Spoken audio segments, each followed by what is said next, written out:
There comes a time in every seeker's life when the outer forms of religion no longer satisfy the inner ache of the soul.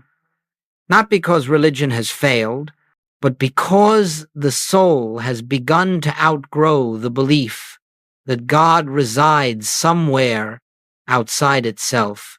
And so, without any fanfare, without any announcement, there arises in your heart a quiet question: where is God? Where is this presence that the prophets spoke of, that the mystics tasted, that Jesus lived?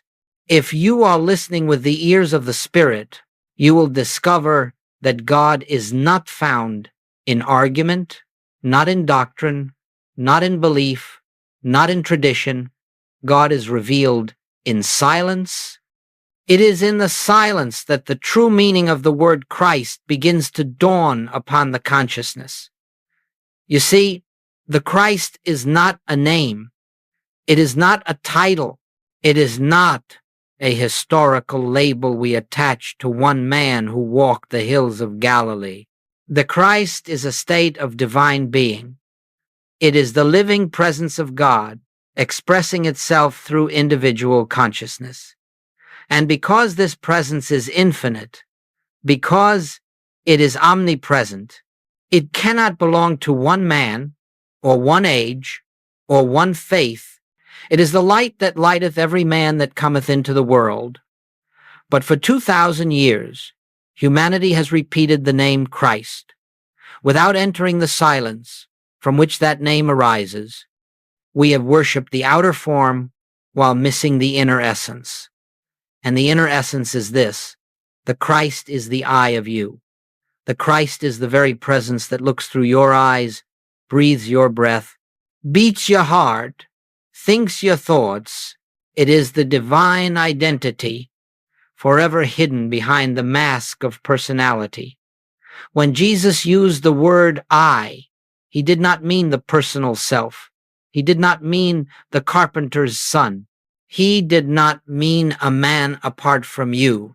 He spoke from the eternal I, the infinite I, the divine I am, that is the substance of all life. And when he said, I am the light of the world, he was revealing the nature of the Christ, not claiming an exclusive privilege, but speaking from the reality that belongs to every soul. There is a vast difference between repeating the words of Scripture and entering the silence out of which those words were spoken. In the silence, you learn that the Christ is nearer than breath, closer than your own sense of I. In silence, you learn that you are never speaking as a person searching for God. You are the very one through whom God reveals himself. This realization does not come through intellectual study. It does not come through emotional fervor. It comes through a yielding, a gentle surrender of the mind's belief in a personal identity. It comes when you become still enough to hear the whisper beneath all thought. I am here. I am the life of you. I am the presence you have sought. This is the silence behind the name Christ. This is the beginning of spiritual vision. This is the threshold of the inner kingdom. And as you stand at this threshold, something in you begins to awaken, not the human self, but the spiritual identity that has been waiting through centuries of conditioning. Not a new self, not an improved self, but the self that has always been, the self that could never be touched by sin, disease, or fear. Do not look outward for the Christ. Do not seek a figure on a cross or a teacher in history. Turn within, into the quiet space where the sense of I arises before thought. There you will find the Christ not as a belief, not as a hope, but as the living presence of God expressing as your very being. It is to this inner recognition that Jesus called humanity. It is this inner recognition that Joe Goldsmith spent his life explaining. And it is to this inner recognition that we now turn as we begin to explore the revelation that religion could not hold, but that the soul can never forget. The Christ is the I of you. And the journey begins in stillness. As we move deeper, let us be very still, for what we touch now is sacred. We are not examining history for the sake of argument, nor are we criticizing any tradition. We are simply unveiling a truth that has been obscured by centuries of sincere misunderstanding. When a revelation is given to the world, it comes through the consciousness of an individual, but its purpose is never to glorify the individual. It is to awaken the same consciousness in all who hear the message. Jesus came not to display a unique spiritual privilege, but to reveal the spiritual identity that belongs to every man, woman, and child on this earth. He came to show that the Christ is the true self of every soul. Yet, as humanity received this revelation, something very human occurred. Instead of recognizing the presence behind the man, we began to worship the man and forget the presence. Instead of entering the consciousness from which Jesus spoke, we built systems to admire him from afar. And the moment that happened, the living Christ was veiled behind a historical figure. But Jesus never intended to be worshipped. He intended to be understood. He did not say, I alone am the light of the world. He said, you are the light of the world. He did not say, only I and my Father are one. He prayed that all may be one, even as we are one. And he did not say, follow me so that you may admire me. He said, follow me that you may do the works that I do. The purpose of a spiritual teacher is not to become an object of devotion. The purpose is to awaken the same realization in the hearts of those who are ready. But when the teacher leaves the world, the human mind, unable to grasp the depth of the revelation, clings to the form of the teacher and loses the spirit of the teaching. And so a living revelation becomes a doctrine, a spiritual identity becomes a creed, a universal truth becomes a historical event. Religion, with all its beauty and devotion, eventually wrapped the name of Jesus in such reverence that the very principle he taught became inaccessible. Instead of discovering the Christ within, humanity bowed before the Christ without. Instead of awakening to the presence, humanity worshiped the person, and slowly, without malice but with deep sincerity, the revelation was replaced by the ritual. Jesus said, the Father within me, he doeth the works. Yet how many have been taught to look outside themselves for the Father, Jesus said. The kingdom of God is within you. Yet how many have been instructed to seek a kingdom in the sky, Jesus said. The works that I do shall you do also. Yet how many have believed such works to be impossible? This is the great misunderstanding. Not a failure of faith, but a failure of identity. For when you believe that the Christ belongs to one man alone, you separate yourself from the very presence that seeks expression as you. When you exalt the messenger above the message, you turn revelation into remembrance, and remembrance into ritual, and then the living presence, the indwelling Christ, becomes a distant hope instead of an immediate reality. Joel Goldsmith never criticized religion. He honored its role, its beauty, its sincerity, but he also understood this. Religion inherited the outer story of Jesus without entering the inner consciousness from which Jesus lived. Religion preserved the biography of the man while losing the revelation of the I that animated him. That is why the world still prays to God as though God were out there. That is why suffering persists even among the devout. That is why spiritual longing remains unfulfilled despite centuries of worship. We have been looking in the wrong direction, outward instead of inward, upward instead of inward, toward a person instead of toward the presence that Jesus called the Father within. This is not a criticism. It is an invitation to rediscover the revelation Jesus intended, the revelation that Joel Goldsmith reawakened. The Christ is not a person to worship, but a presence to recognize. And until this recognition dawns, the spiritual life remains a search instead of a realization. Let us be clear. Honoring Jesus is not wrong, but to honor him truly is to understand what he understood, to see as he saw, to live as he lived, from the center of divine identity, from the I within, from the Christ that is not limited to one form but expressed through the infinite variety of life. This is the misunderstanding we must gently lay aside, not by rejecting religion, not by opposing belief, but by going deeper than belief into the awareness of the one who says, I. For the revelation Jesus brought can never be restored to its purity until it is recognized where he placed it within you. Let us move now into the heart of the revelation, not the revelation given 2,000 years ago alone, but the revelation that is being whispered into your own consciousness at this very moment. For truth is never a matter of history. Truth is eternally present, eternally speaking, eternally waiting for recognition.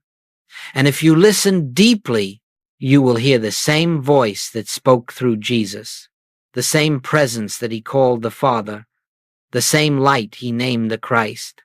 What then did Jesus reveal? He revealed the universality of the I am. When Jesus said, I am the way, the truth, and the life, he was not describing a human being. He was not identifying a personality. He was speaking from the infinite identity, that is the life of all creation.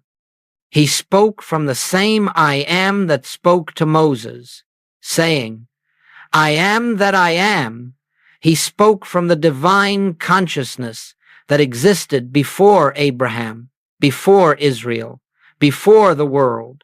This is why he could say, before Abraham was, I am not.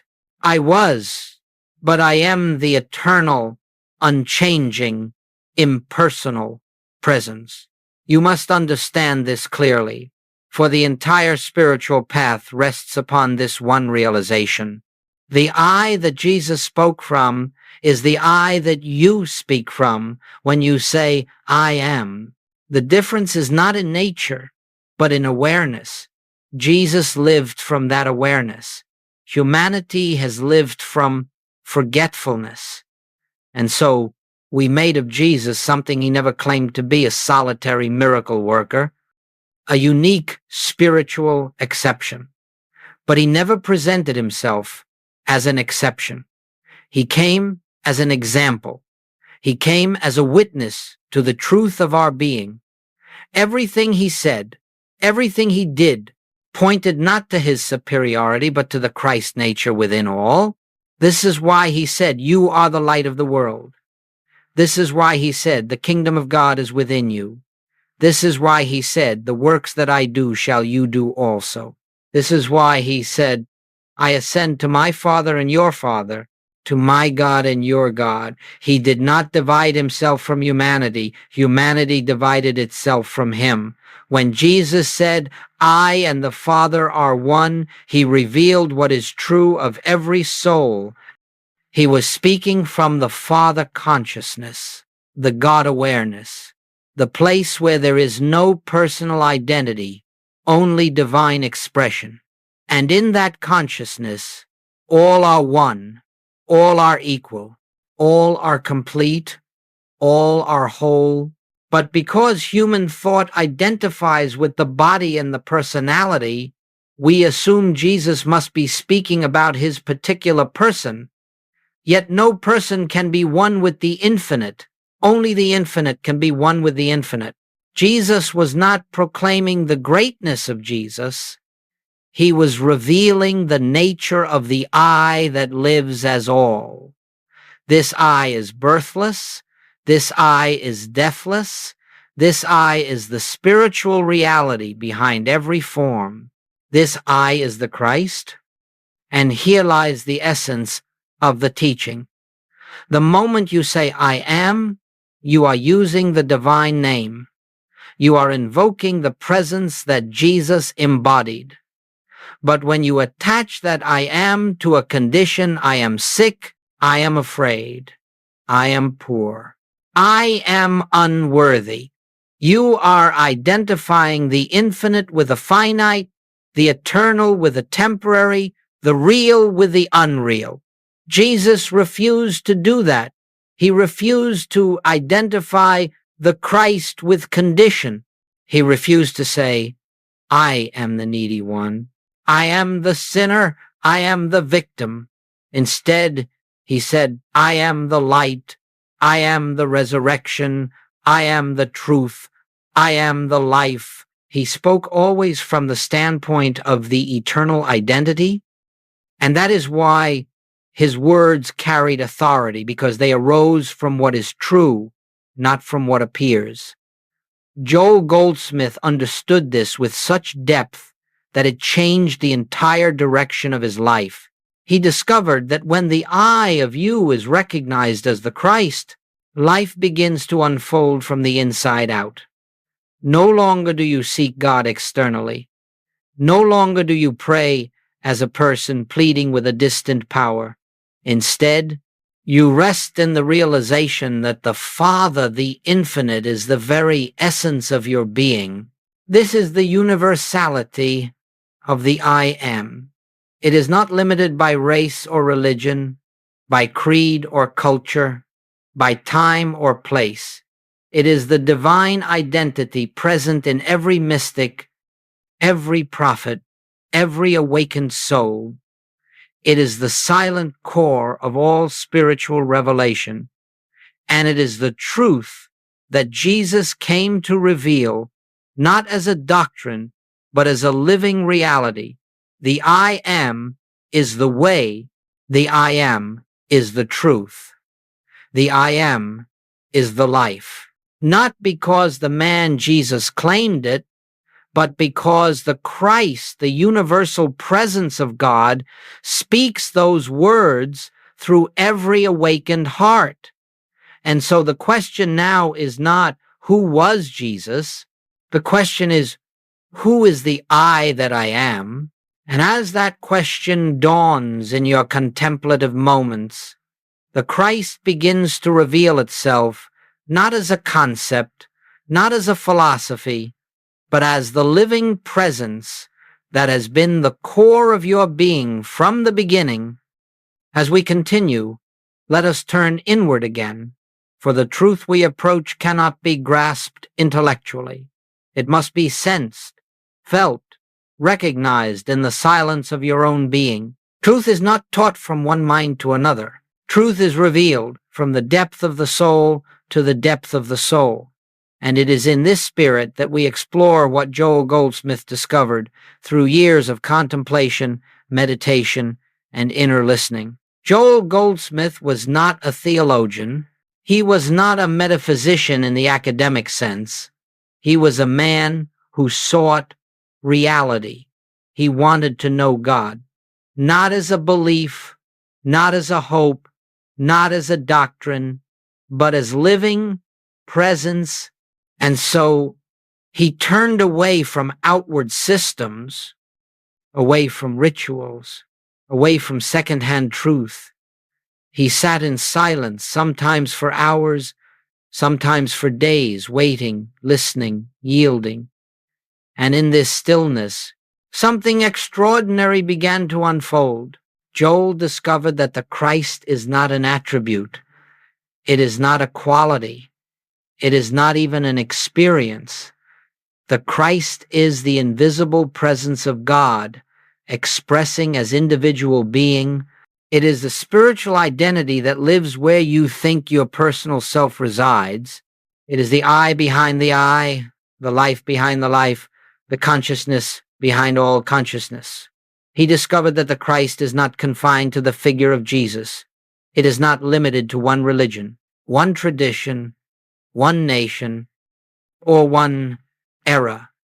It is the eternal selfhood that existed before you were born and will exist long after the body has dissolved. It is the infinite nature of God revealing itself at the point of your individuality. Joel realized that every healing, every supply, every illumination comes not from a person asking God, but from the Christ revealing itself as the truth of being. When Jesus healed, he did so not by reaching outward to a power. He did so by recognizing the presence within the Father, within the Christ, within, and that same presence lives as you. That same light seeks expression through you. That same consciousness is the foundation of your very existence. You see, the Christ is not a power you acquire. It is the nature of your being. But as long as you identify yourself as a separate person, as a mind with private thoughts, as a body with private conditions, you cannot perceive the Christ. Not because the Christ is absent, but because your attention is fixed on the garment instead of the life that wears it. Joel discovered this by experience. In moments of profound silence, he felt the dissolving of personal identity. He could sense the presence moving through him, thinking through him, speaking through him. He realized that the words he spoke were not his words. They were the utterances of the Christ consciousness pouring through an open, surrendered mind. And this became the foundation of his ministry, that the Christ is impersonal. It belongs to no one. It expresses through anyone who becomes still enough to hear its voice. The Christ is the invisible fabric of all creation. It is the substance of every form. It is the intelligence that orchestrates the body, the harmony that organizes life, the love that holds the universe in being. It is the same presence that Jesus revealed, the same presence Moses glimpsed, the same presence that is spoken through saints, sages, and mystics throughout time. Joel discovered that when the personal sense of I is set aside even for a moment, the Christ rushes into expression, not as an emotional sensation, but as a deep peace, a clarity, a knowing, a sense of being cared for, guided, sustained by an infinite love. He found that the Christ is not awakened by effort. It is revealed by surrender. It is not summoned by words. It is known by silence. It does not rise through striving. It appears the moment you stop trying to be something and simply be. And so he taught that healing is not a correction of the external. It is the recognition of the inner. Supply is not the attraction of something absent. It is the unveiling of the infinite fullness already present.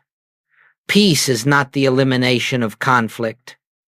It is the revelation of the Christ, which has never been troubled. Joel often said, "We do not bring God into our experience. We bring our experience into God." This is the secret of the Christ.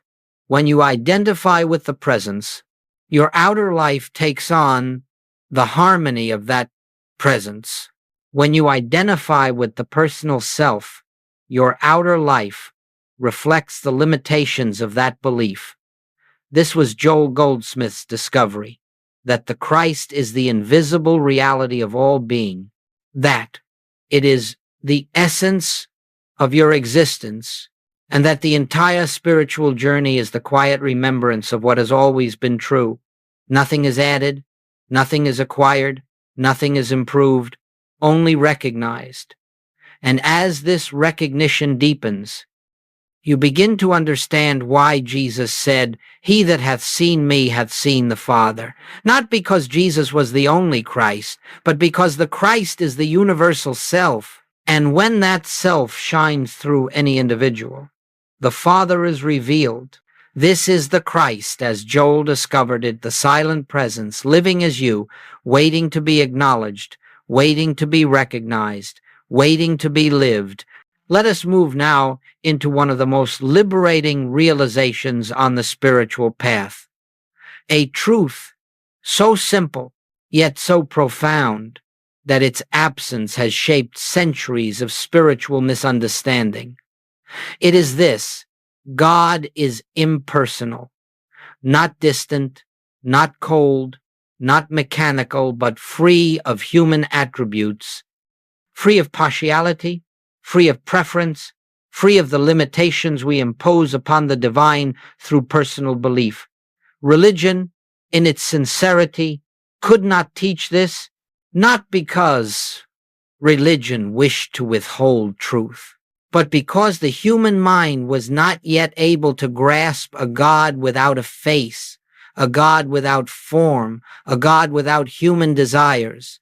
The mind always seeks to make God in its own image a personal ruler, a parental figure, a being who loves some, blesses some, forgives some, and judges others. But this is not the nature of God. This is the nature of human imagination. Joel Goldsmith discovered that the moment you make God personal, you separate yourself from the infinite. You create the illusion of a God somewhere and a seeker somewhere else. You create a gap that must be bridged, a distance that must be crossed, a need that must be fulfilled. And this false distance becomes the source of all suffering.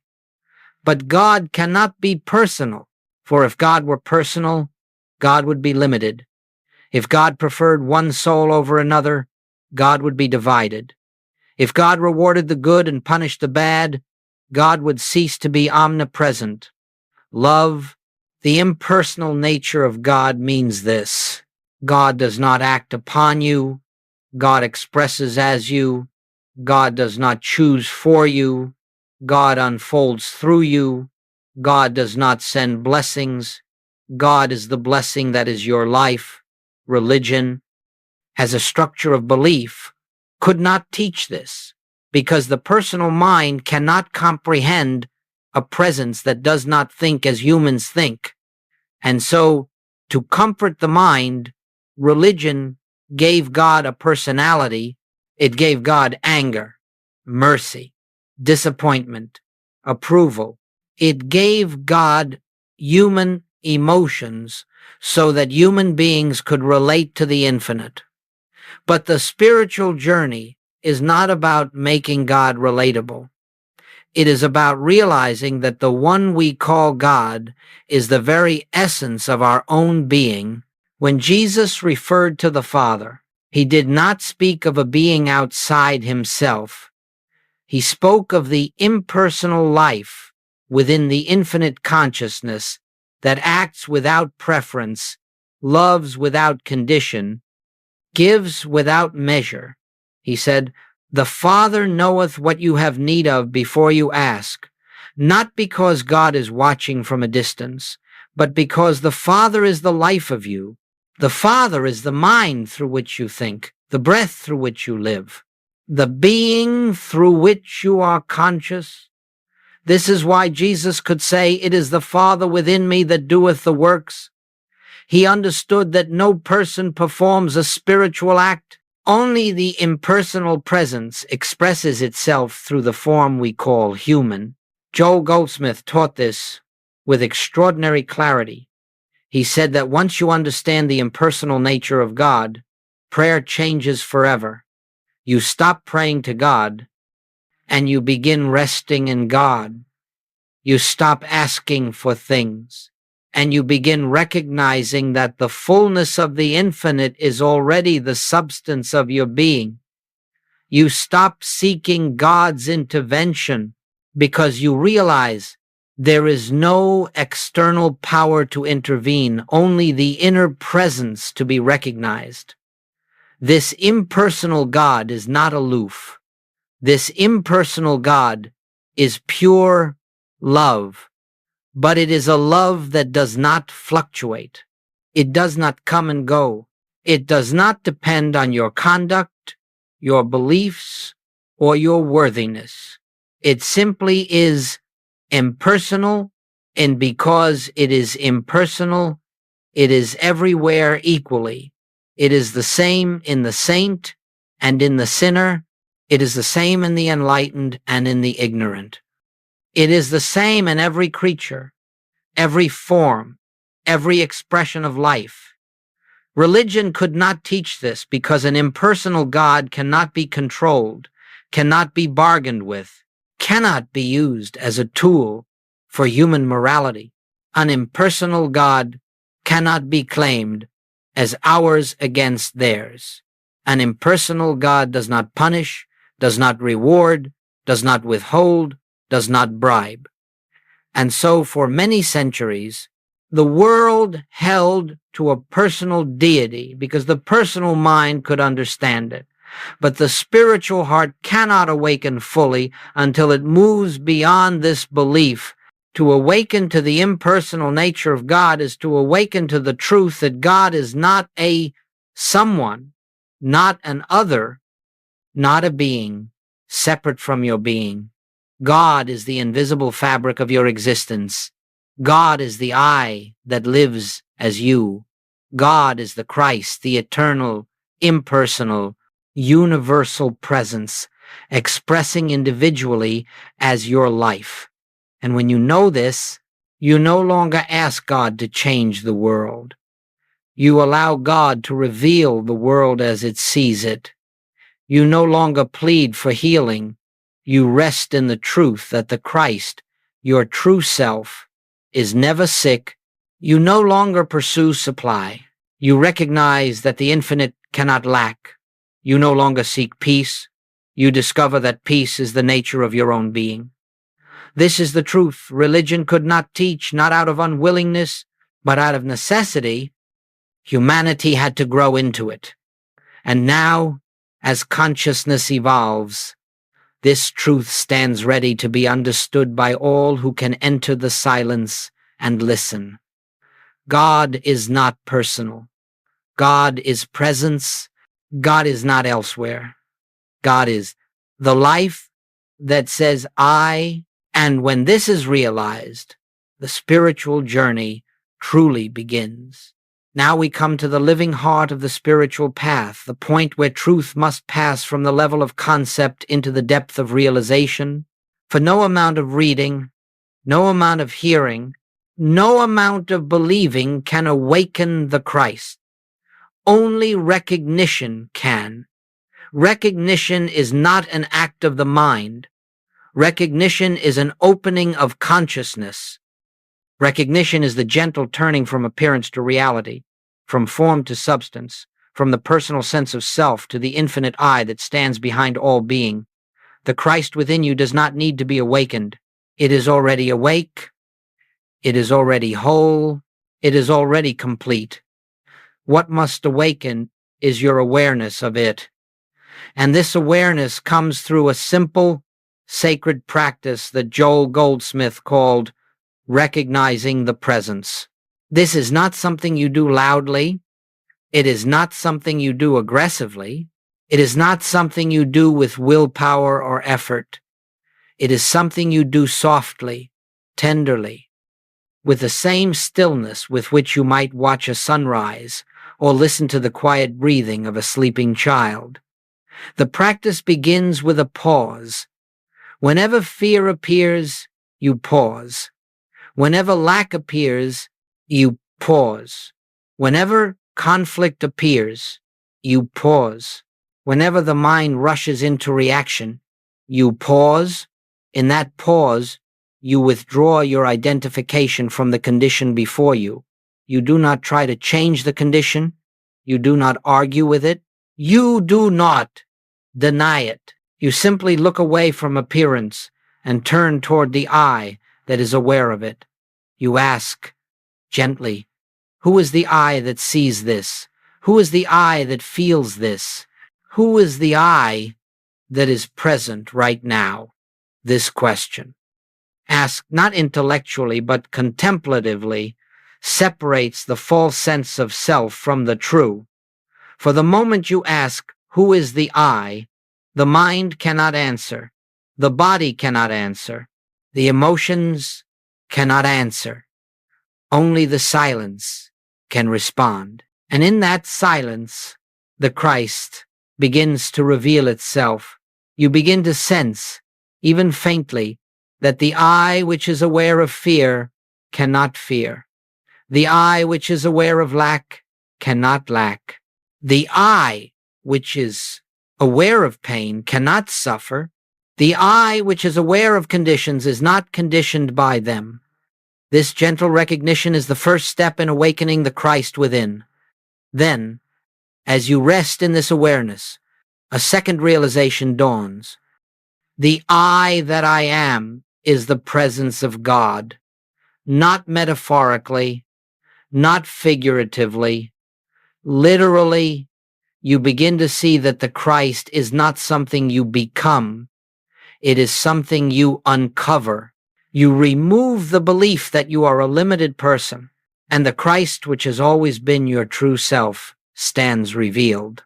This is why Joel Goldsmith taught that you never declare, I am sick, or I am poor, or I am afraid.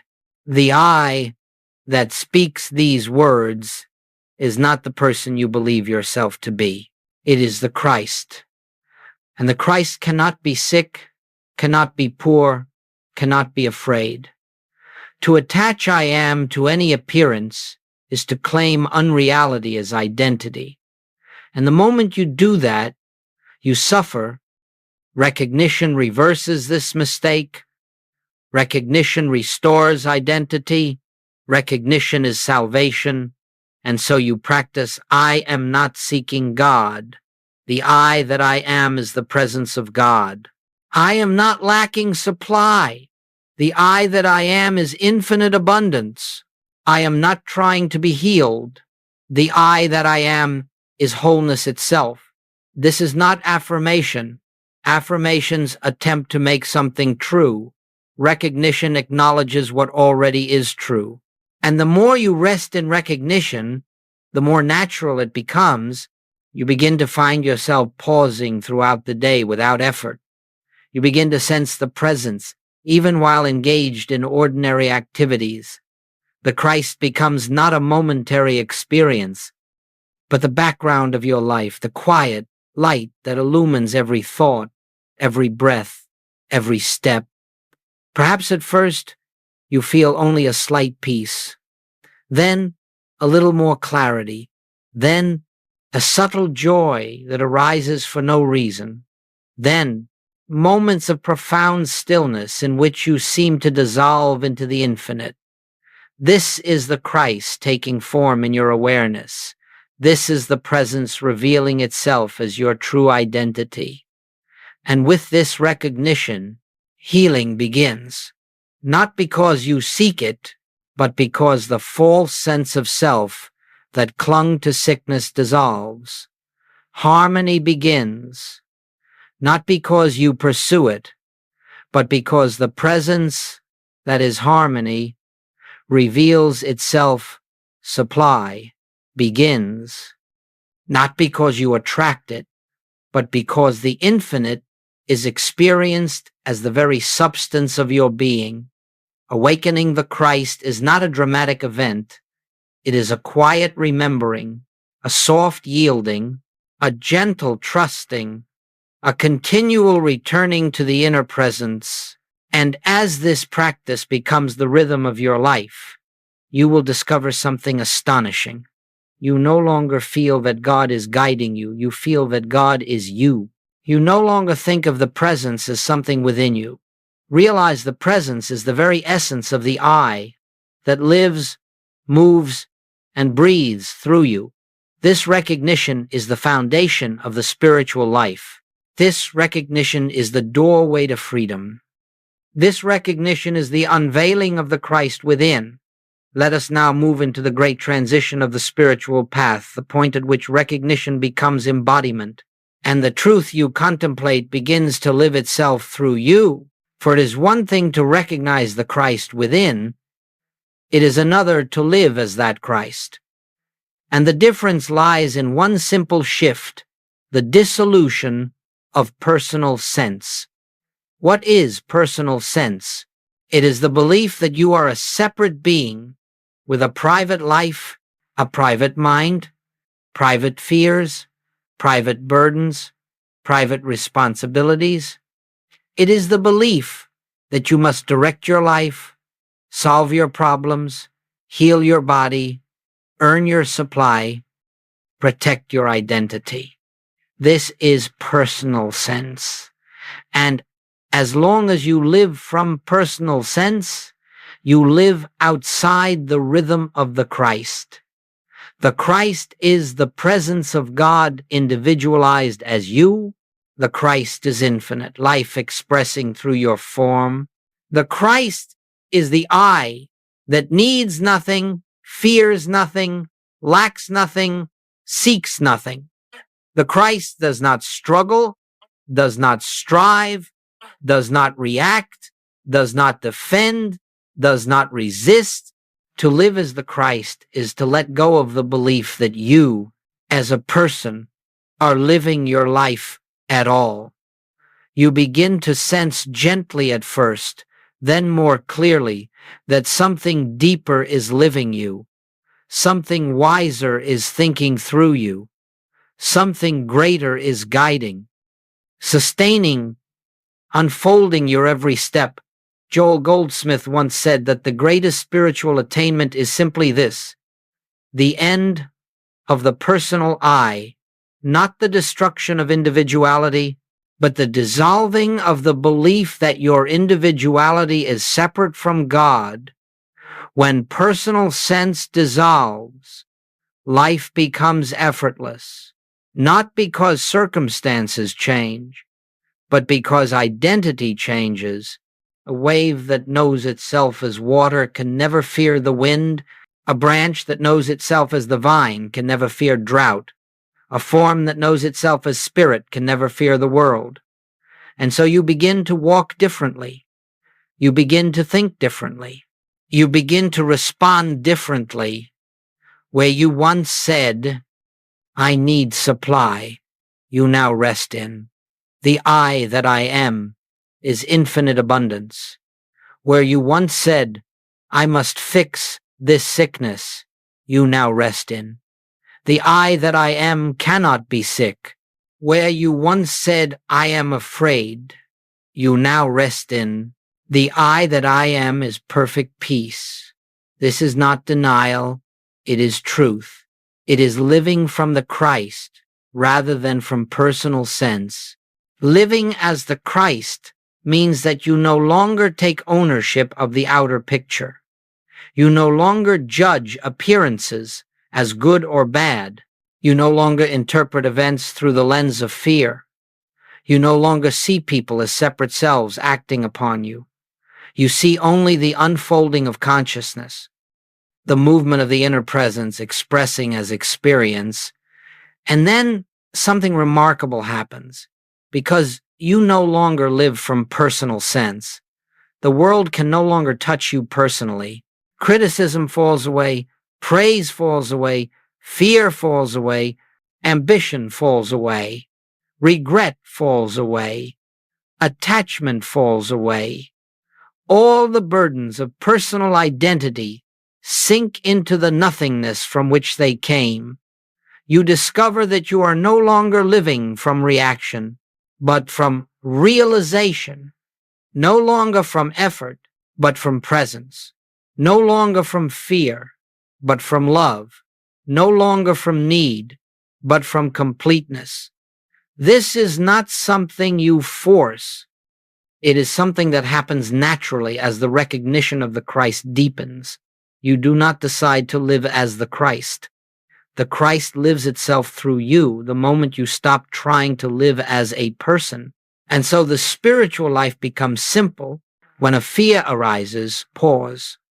When a desire arises, pause.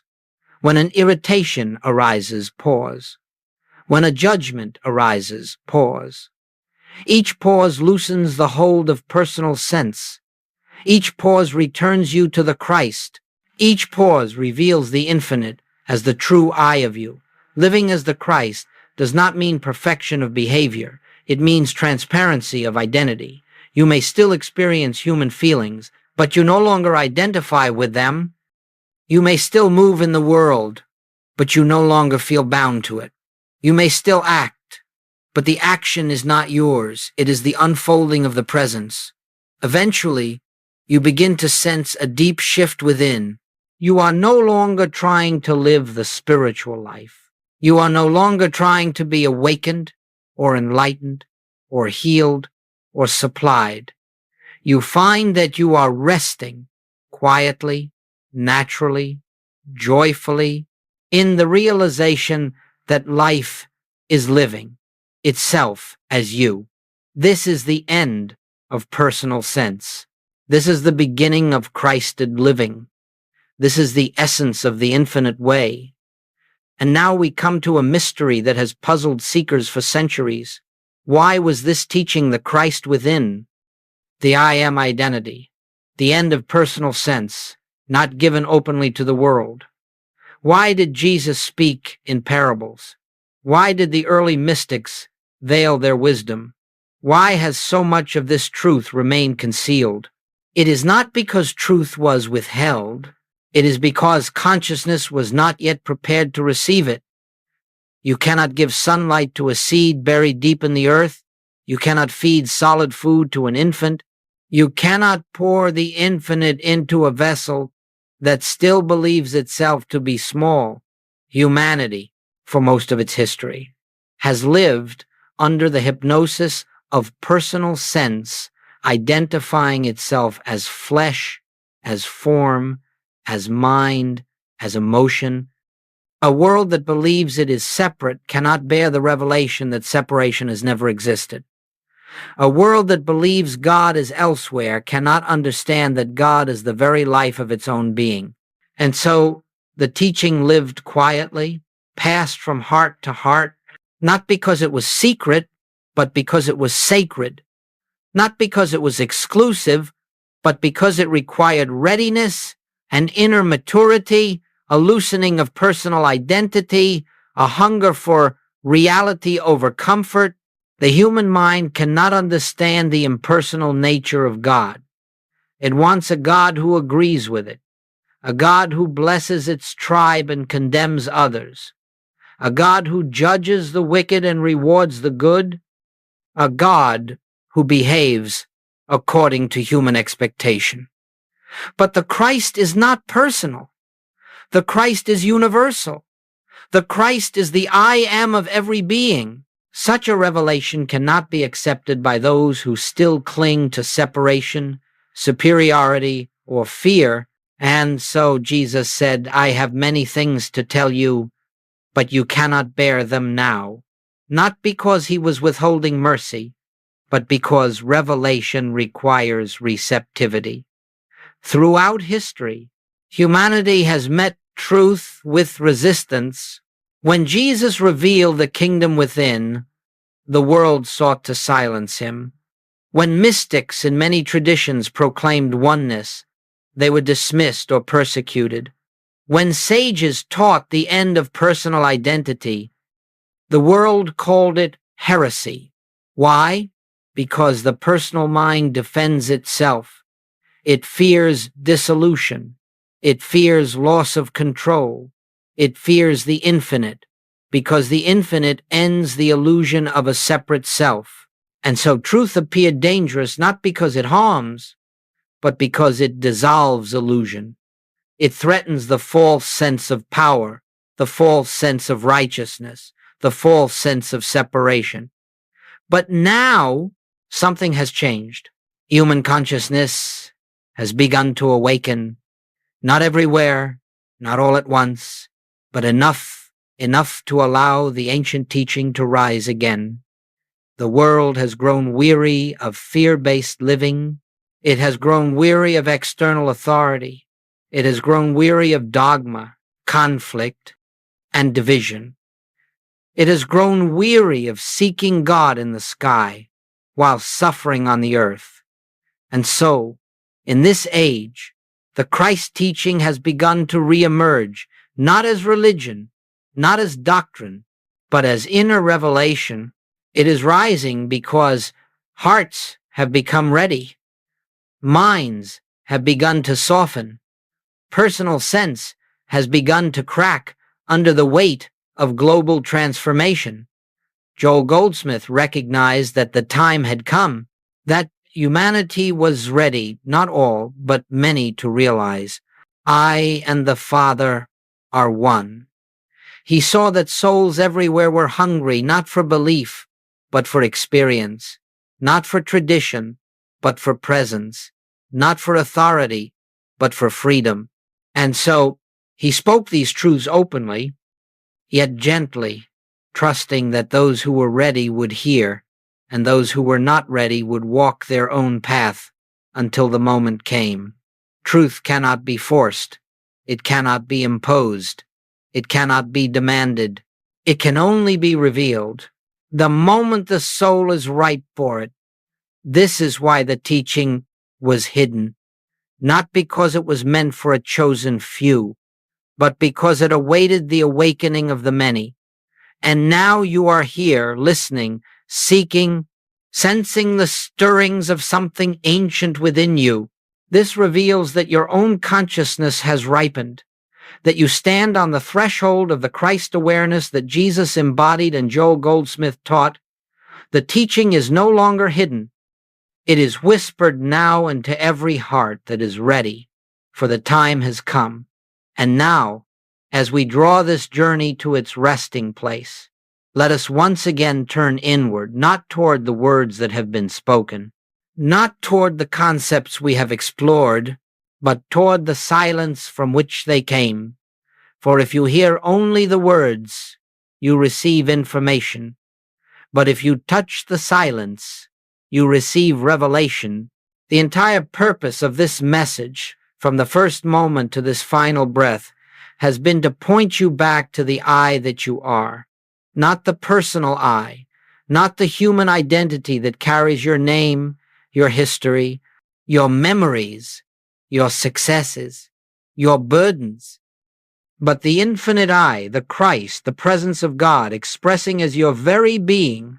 You have not been invited merely to think about the Christ. You have been invited to enter the Christ, to live from the center where the Father speaks, to stand in the awareness that the kingdom is within, to rest in the truth that I and the Father are one. The spiritual path is not the acquiring of anything. It is the releasing of everything that is not you.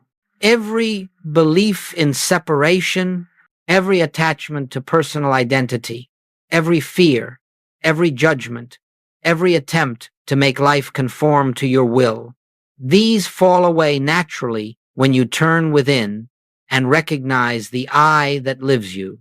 And so, as we conclude, I ask you to pause just for a moment and notice the quiet presence that is here. Not the sound of these words, not the activity of your mind, but the stillness beneath them. That stillness is the Christ. That stillness is the I am. That stillness is the infinite life that has always been your true self. It does not need to be reached. It does not need to be invoked. It does not need to be earned. It needs only to be recognized. And as you recognize it, even for these few moments, you step into a new way of being.